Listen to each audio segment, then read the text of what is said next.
Stage پہ جلوہ فرما علماء کرام، سامعین اہل سنت، السلام علیکم ورحمۃ اللہ وبرکاتہ۔ الحمدللہ رب العالمین والصلاة والسلام علی سید الانبیاء والمرسلین وعلی آلہ الطیبین واصحابہ الطاہرین ومن تبعہم بإحسان الی یوم الدین۔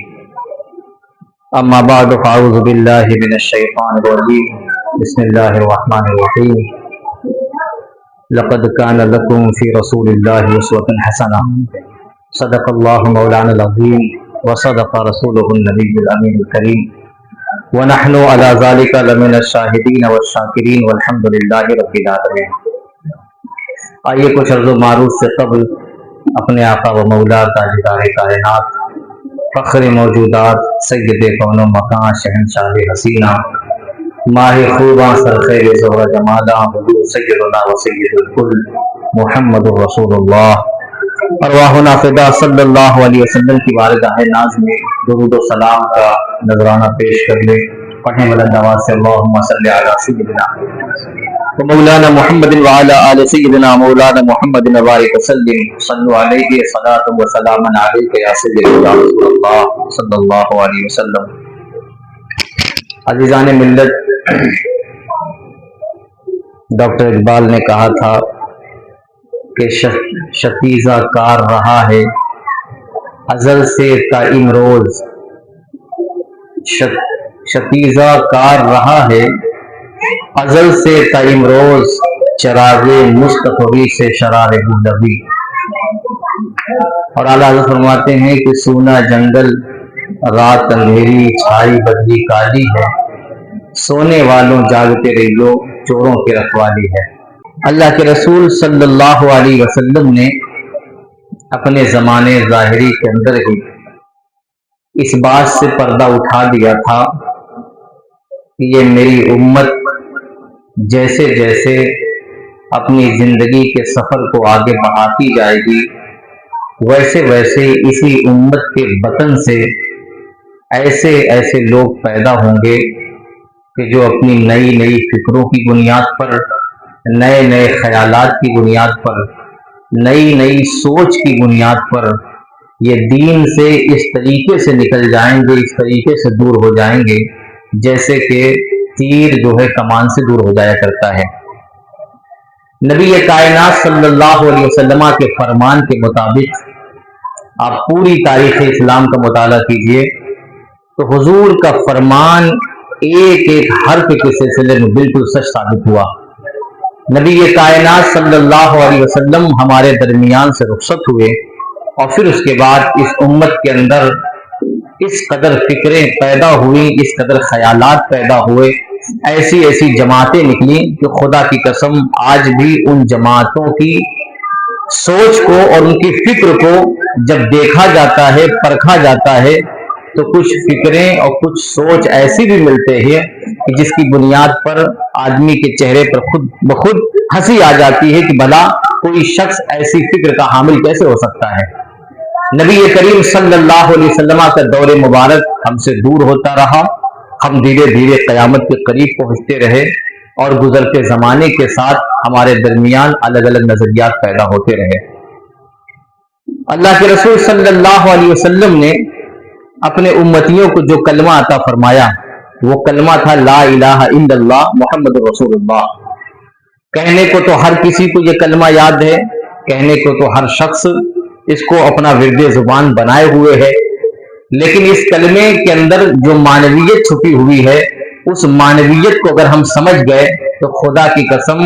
قدم ہم کبھی بھی اپنا حضور صلی اللہ علیہ وسلم کے راستے سے ہٹانے کی کوشش نہیں کریں گے۔ اللہ کے رسول نے جو کلمہ ہمیں دیا وہ ہے لا الہ الا اللہ، کہ اللہ کے علاوہ کوئی معبود نہیں، یعنی کوئی معبود نہیں مگر اللہ۔ اس کی عربی جملے کے اندر غور کریں تو سب سے پہلے لا الہ کا لفظ آیا ہے اور پھر اس کے بعد الا اللہ کا لفظ آیا، یعنی پہلے اس بات کی بات نہیں کہی گئی۔ اس کلمے کے ذریعے سے اللہ کے رسول نے ہمیں جو پیغام دیا وہ پیغام صاف طور پر ہمیں یہ بات بتاتا ہے کہ ہم اس بات تک اس وقت تک نہیں پہنچ سکتے جب تک کہ ہمارے اندر انکار کی صلاحیت پیدا نہ ہو۔ اور یہ اس بات بندے کو تبھی فائدہ پہنچائے گا جب اس بات کے دامن کے اندر انکار کا بھی پہلو موجود ہو. وہ یہ ہے کہ صرف اللہ کی الوہیت کا اعلان نہیں کرنا ہے، بلکہ اللہ کی الوہیت کے اعلان کے ساتھ ساتھ کائنات کے اندر جتنے بھی معبودان باطلہ پوجے جا رہے ہیں ان سب کے بطلان کی گواہی بھی دینا ہے کہ لا الہ، کوئی معبود نہیں ہے الا اللہ، مگر صرف اللہ. کہ عبادت کا اہل، عبادت کے لائق اور عبادت کے سزاوار صرف ایک ذات مقدسہ ہے، وہ ذات مقدسہ اللہ رب العزت کی ذات مقدسہ ہے. تو اس کلمے نے ہمیں یہ بات بتا دی کہ ہم صرف اس بات کو لے کر نہ اللہ کی بارگاہ تک پہنچ سکتے ہیں، نہ رسول کائنات صلی اللہ علیہ وسلم کی بارگاہ میں مقبول ہو سکتے ہیں. ہاں، یہ اس بات ہمیں تب فائدہ دے گا جبکہ اس بات کے ساتھ ساتھ ہم تمام معبودان باطلہ کا انکار بھی کریں. لا الہ، اللہ کے علاوہ کوئی معبود نہیں. اور بس یہی بات تھی، یہی مفہوم تھا. نبی کائنات صلی اللہ علیہ وسلم کے بعد جتنے بھی فرقے پیدا ہوئے، جتنے بھی خیالات پیدا ہوئی، جتنے بھی سوچ اور فکریں دنیا کے اندر جنم لیتی گئیں، ان تمام کے مقابلے میں جو اہل حق تھے زیادہ پہلو نہیں ہے. انکار کا ایک لمبا سلسلہ ہے. عمر بن عبدالعزیز اپنے دور کے اندر آتے ہیں، انکار کر کے جاتے ہیں. ان کے زمانے میں جو برائیاں پھیلی ان تمام برائیوں کو نکارا. امام غزالی آئے، امام غزالی کے مقابلے میں جو فلاسفہ نئی نئی فکریں لے کر آئے تھے ان تمام فکروں کو نکارتے ہوئے حضرت امام غزالی رحمۃ اللہ تعالی علیہ نے اسلام کی حقانیت کو اپنے دور کے اندر واضح کیا. آگے بڑھتے جائیے، امام جلال الدین سیوطی آئے، امام ابو الحسن اشعری آئے، بڑے بڑے مجددین اس دنیا کے اندر پیدا ہوتے گئے اور سب نے اسی پر کام کیا کہ جو دین کی باتیں تھی اس کو ثابت کیا ہے، اور جو دین کے نام پر دینداروں کے درمیان رائج پا چکی تھی ان تمام چیزوں کو قرآن و حدیث کی روشنی میں رد کیا ہے، ان کا انکار کیا ہے. یہ سلسلہ آگے بڑھتا رہا. ایک دور ہندوستان پر اکبر کا دور بھی آیا جس نے وہ فکر لائی جو آج بہت سارے لوگ اس فکر کے حامل نظر آتے ہیں. سب کو لے کر چلو، سب کا ساتھ، سب کا وکاس، سب کو ساتھ میں لے کر چلو، کسی کو چھوڑنے کی کیا ضرورت ہے. مجدد الفسانی رحمت اللہ تعالی علیہ اس دور میں آتے ہیں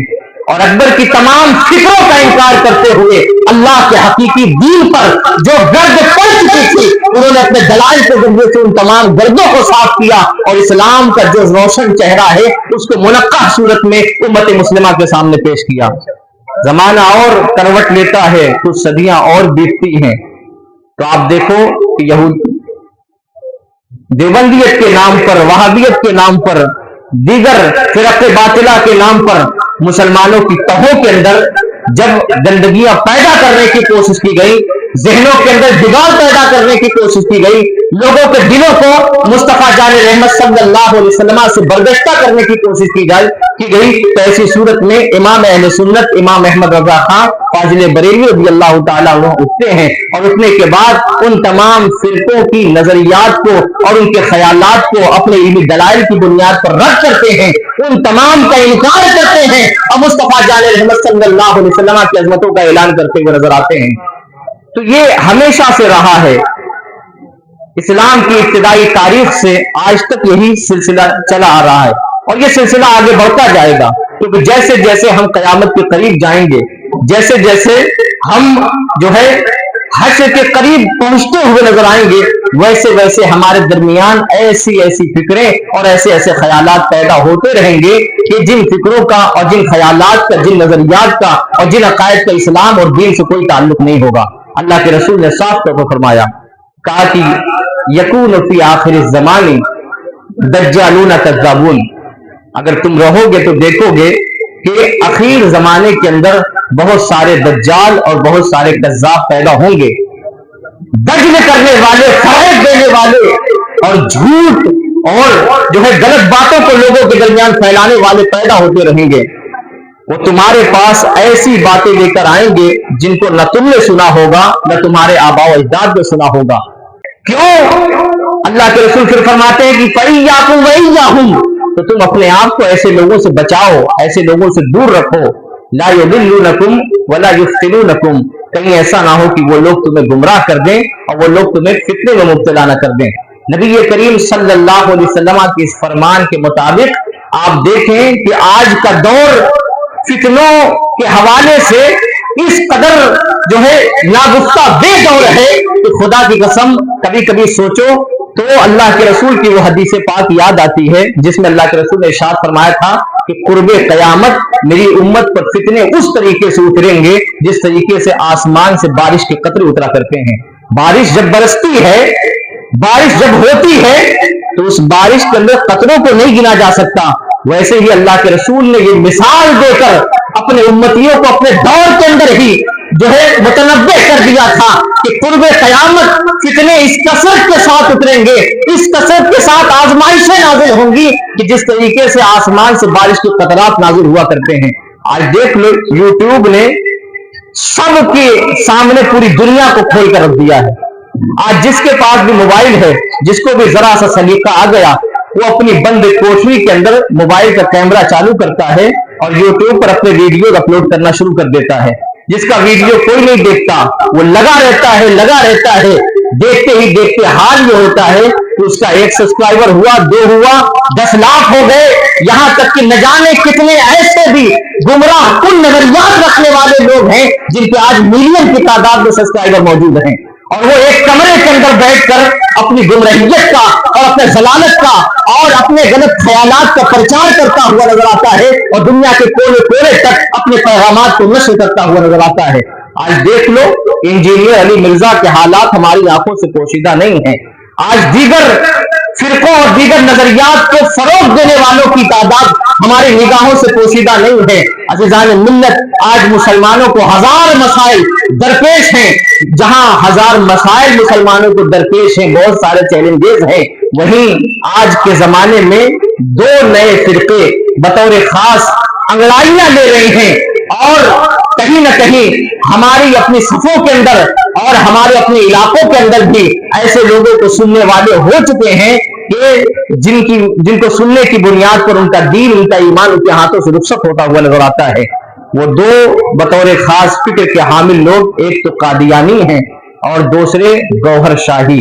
یہ دونوں فتنوں کا تعلق پاکستان کی سرزمین سے ہے.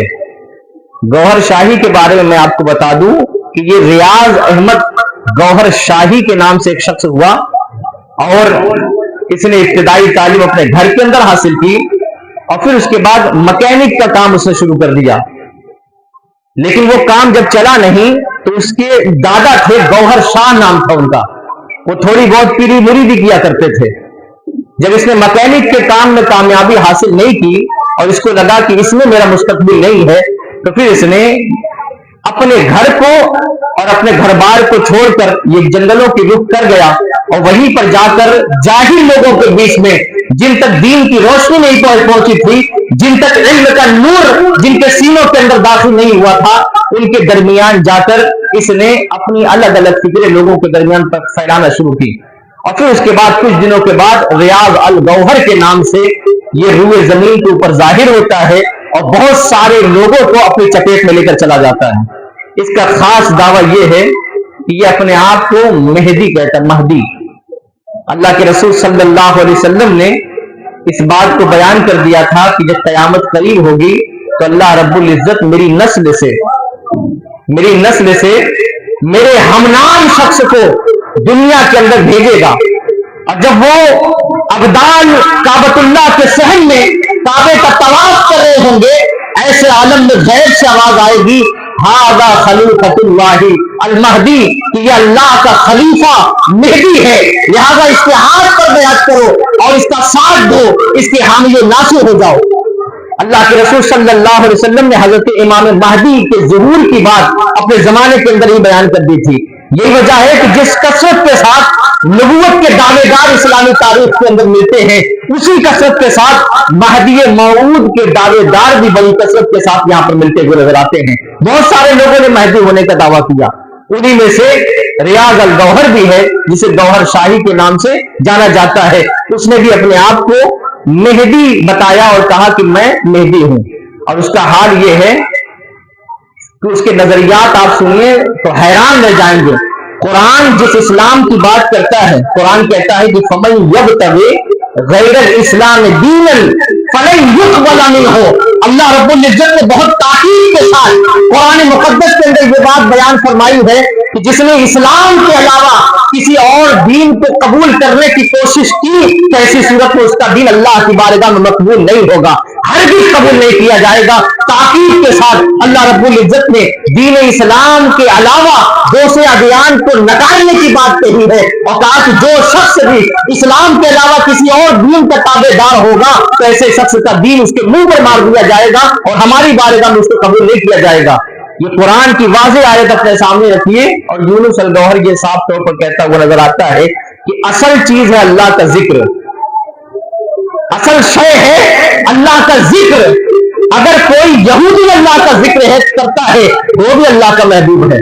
کوئی نصرانی اگر اللہ کا ذکر کرتا ہے وہ بھی اللہ کا محبوب ہے، کوئی ہندوازم سے تعلق رکھنے والا، کسی اور مذہب سے تعلق رکھنے والا اگر اللہ کو یاد کرتا ہے، اللہ کا ذکر کرتا ہے تو ایسی صورت میں وہ اللہ رب العزت کی بارگاہ کا محبوب ہے۔ یہ فکر یونس الگوہر نے دی اور اس نے کہا کہ اسلام کوئی معنی نہیں رکھتا، بلکہ اگر کوئی شخص اللہ کا ذکر کرتا ہے تو محض اللہ کے ذکر کی بنیاد پر وہ اللہ رب العزت کی بارگاہ کا قرب حاصل کر لے گا، اسے دین اسلام کی کوئی ضرورت نہیں ہے۔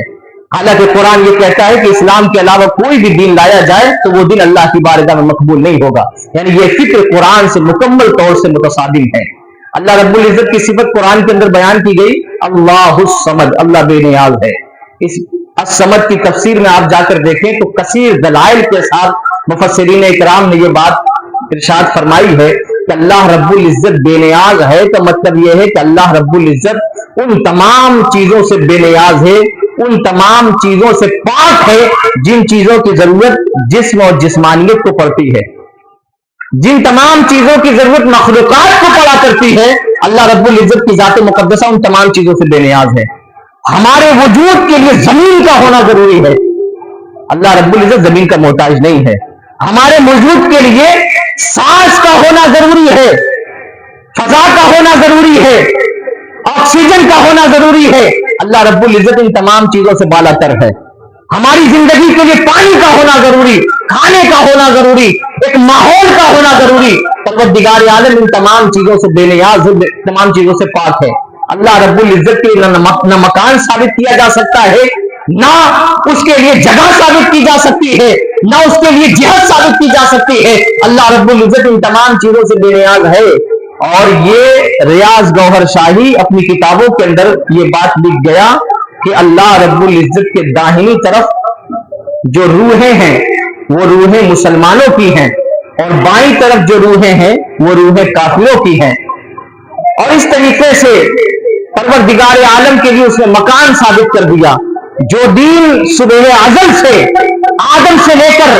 عیسیٰ تک، بلکہ عیسیٰ کے بعد جناب محمد رسول اللہ صلی اللہ علیہ وسلم کی زبان فیض ترجمان سے امت مسلمہ تک یہ پیغام پہنچاتا رہا کہ پروردگار عالم جہت سے پاک ہے، جگہ سے پاک ہے، مکان سے پاک ہے۔ یہ ریاض الگوہر نامی شخص آتا ہے اور اللہ رب العزت کے لیے مکان بھی ثابت کرتا ہے، اور مکان ثابت کرنے کے ساتھ ساتھ پروردگار عالم کے لیے جہت بھی ثابت کرتا ہوا نظر آتا ہے۔ اس لیے ریاض گوہر شاہی کی طرف سے ایجاد پانے والا اور وجود میں آنے والا جو فتنہ گوہر شاہی ہے، یہ گوہر شاہی فتنہ اسلام کے بنیادی نظریات کے مکمل طور سے مخالف ہے، مکمل طور سے خلاف ہے۔ بلکہ آپ جان کر حیران رہ جائیں گے کہ اس نے حضرت خضر کے بارے میں کہا کہ حضرت خضر علیہ السلام جو ہیں یہ وشنو ہیں، یعنی اس کی فکر یہ ہے کہ اسلام اور ہندوازم کو جوڑ دیا جائے، اسلام اور ہندوازم کے درمیان جو دیواریں ہیں ان دیواروں کو گرا کر دونوں مذہب کو ایک کر دیا جائے اور دونوں مذہب والوں کو ایک ساتھ لا کر کھڑا کر دیا جائے۔ اب آپ سوچو کہ یہ چیز کیسے ہو سکتی ہے؟ اسلام توحید کی بات کرتا ہے، ہندوازم کے اندر شرک ہی شرک نظر آتا ہے۔ اسلام کہتا ہے کہ ایک خدا ہے جس خدا کی بارگاہ میں سجدہ جائز ہے، اس کے علاوہ کسی کی بارگاہ میں جا کر سجدے کی تو اجازت نہیں ہوگی، چاہے وہ سجدے تعظیمی ہو، چاہے وہ سجدے تہجد ہو، چاہے سجدے جو ہے عبادت ہو، کوئی سجدہ ہو، اللہ رب العزت کی ذات مقدسہ کے علاوہ کسی کی ذات کو ایک بھی سجدہ جائز نہیں ہے۔ لیکن ہندوازم صاف طور پر یہ کہتا ہے کہ کنکر کے اندر شنکر بستے ہیں، کہ جہاں طاقت دیکھی وہاں سر جھکا دیا، جہاں قوت دیکھی